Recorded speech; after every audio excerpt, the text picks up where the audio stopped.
got baggage and it's all Gucci. Don't Halo, get selamat siang semuanya. Kembali di sini bersama Esther dari Beacon Hospital.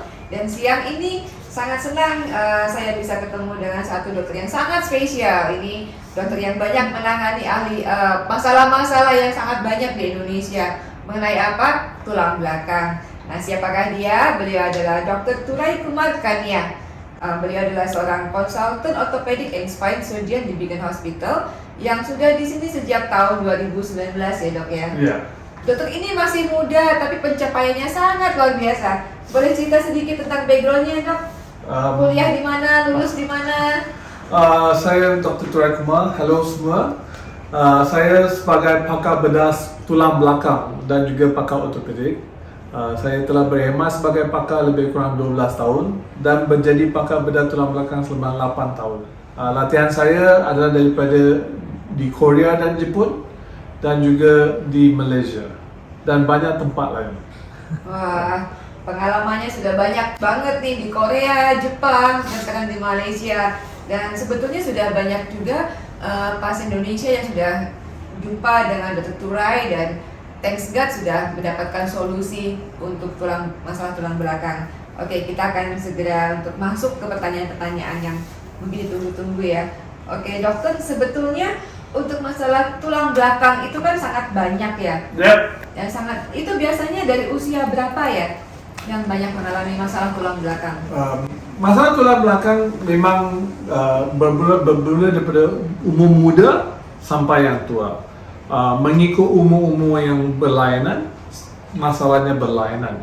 Kebanyakan masalah pada kanak-kanak dan juga yang remaja adalah bagian dipanggil masalah seperti skoliosis, kecederaan tulang belakang daripada aktiviti sukan, dan juga masalah jangkitan kuman adalah antara masalah yang biasa mereka ada. Dan yang biasanya yang pertengahan tahun ataupun muda lebih kurang 20 sampai 40 tahun, kebanyakan mereka disebabkan kecederaan tulang belakang daripada aksiden motor, jatuh daripada bangunan ataupun tempat kerja. Dan yang tuanya lebih kepada masalah koropos dan juga masalah seperti degenerative spine, penuaan dis antara tulang belakang yang di bawah ini yang memberikan masalah kepada saraf-saraf dan menyebabkan sakit kaki dan sebagainya. Oke. Jadi memang awalnya masalah di tulang belakang itu bisa menyebabkan sakit di kaki. Dia boleh menyebabkan sakit di kaki, sakit kebas, rasa keperitan, dan juga masalah-masalah seperti kelemahan. Biasa tak boleh jalan, tak boleh berjalan jauh, duduk dalam masa yang lama. So benda ini disebabkan daripada sakit tulang belakang. Lebih kurang 90% penyakitnya tidak perlu dibuat apa perawatan. So kita hanya memberi ubat-ubatan dan juga fisioterapi. Itu kebanyakan mereka boleh pulih dengan dua cara ini. Hanya lebih kurang 10% daripada pesakit ini yang perlukan sesuatu surgical intervention ataupun pembedahan. Dan kebanyakan pembedahannya bukan yang komplikasi punya. Pembedahannya lebih kurang sangat very straightforward. Yang mudah saja, yang membolehkan mereka kurangkan kesakitan.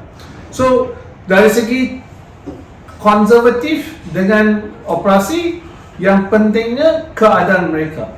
Kalau kita boleh rawat secara konservatif tanpa memerlukan pembedahan, kebanyakan masa saya buat konservatif.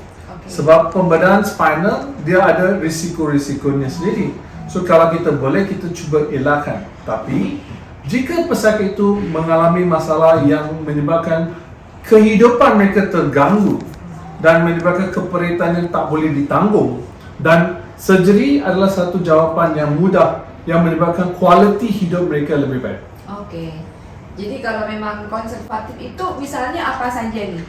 Konservatifnya seperti ubat-ubatan, fisioterapi, pakai brace atau peralatan di luar yang boleh menampung tulang belakang seperti bekung dan sebagainya. Mensupport gitu ya? Support, lumbar support, spinal support. So tak perlu membuat sebarang pembedahan. Dan antara ubat-ubatan yang kita bagi, contohnya koroprosi, kita bagi ubat untuk mengangkat tulang belakang. So kesakitan tulang belakang dapat dikurangkan. Jika mereka mempunyai kelemahan di otot-otot belakang, kita hantar pergi fisioterapi untuk menguatkan otot-otot belakang. So tak perlu semestinya untuk membuat pembedahan. Tak perlu harus selalu operasi. Bukan semua perlu operasi. Hanya Operasi ini lebih kurang 1 daripada 10 orang itu juga. Oh, oke. Karena selama ini kan persepsi orang, aduh kalau operasi tulang belakang itu sesuatu yang sangat kompleks dan banyak risiko. Jadi memang kalau kita lihat, memang 5-10 tahun dulu bila kita cakap tentang pembedahan spinal, memang banyak teknologinya tak ada. Sekarang sekarang 2023 kita ada banyak teknologi. Pembedahannya tidak perlu membuat luka-luka yang besar. Kita boleh buat kita panggil keyhole surgery.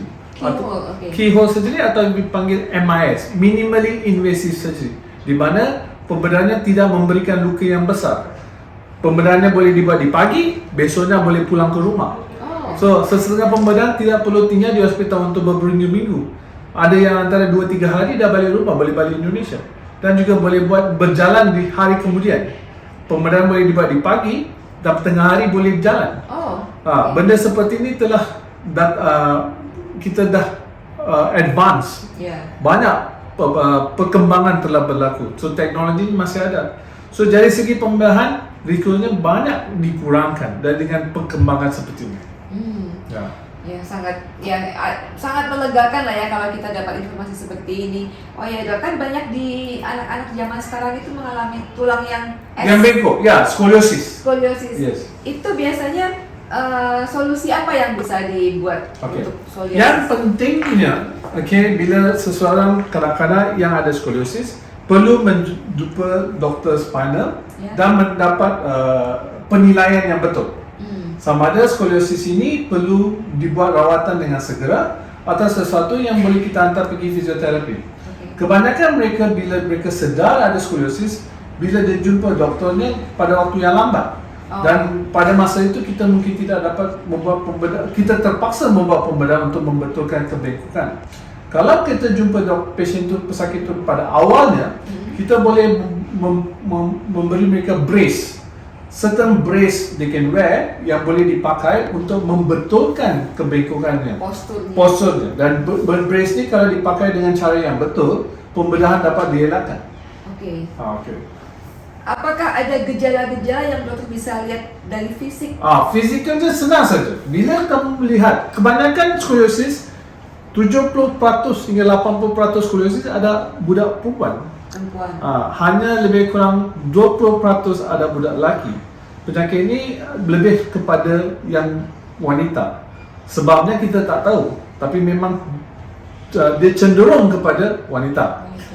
Kalau kamu lihat sesiapa yang mempunyai bahu yang tak level, tak stabil, ada yang satunya tak seimbang, satunya tinggi, satunya rendah, atau pinggulnya satu yang tinggi, satu yang rendah, ada bonggol. Belakangnya nampak bengkak bonggolnya, dan pesakit ini atau budak ini mungkin mengalami penyakit skoliosis.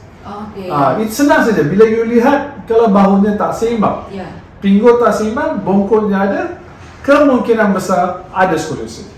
Caranya senang, buat satu X-ray tulang belakang dan boleh dapat skoliosis. Kalau tidak dirawat, apa untuk efek jangka panjangnya? Biasanya kalau skoliosisnya sangat teruk, bila dia lebih, kita panggil dia bengkoknya lebih kurang 60 darjah. 60 derajat. 60 degrees. 60 degree ke atasnya dia akan mengalami masalah pernafasan yang susah untuk bernafas dan juga boleh memberi masalah jantung. So kalau bengkoknya akan semakin hari semakin memudarat. Dia akan semakin parah. So bila dia semakin parah, jantung dan paru-parunya boleh diimpit.